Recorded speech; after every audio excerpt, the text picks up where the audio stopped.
Everyone, আজকে আমরা যাচ্ছি নৈহাটি বড় মায়ের দর্শনে। তো তাই ভাবলাম তোমাদের সাথে শেয়ার করি। তো ফার্স্টেই চলে আসি নৈহাটি অ্যান্ড হেঁটে হেঁটে চলে গেছিলাম মায়ের দরবারে।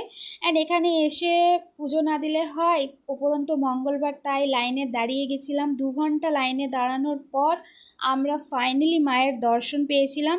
মায়ের দর্শন করে আমরা চলে আসি রিক্সাতে করে স্টেশন, কারণ সকাল থেকে কিছু খাওয়া দাওয়া হয়নি, তাই ভাবলাম দমদমে গিয়ে কিছু খাওয়া দাওয়া করব। তো দমদমে এসে পরে আমরা চলে গেছিলাম একটা রেস্টুরেন্টে, দাঁড়াও ও পথিক বরে।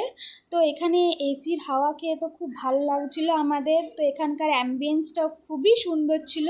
তো আমরা এখানে অর্ডার করেছিলাম mixed fried rice and raita and prawn masala. তিনটেই খুব টেস্টি ছিল খেতে। তারপরে খাওয়া দাওয়া করার পর আমরা চলে গেছিলাম মেট্রোতে। তো মেট্রো ধরে আমরা কোথায় গেলাম দেখা হচ্ছে পরের পার্টে। টাটা।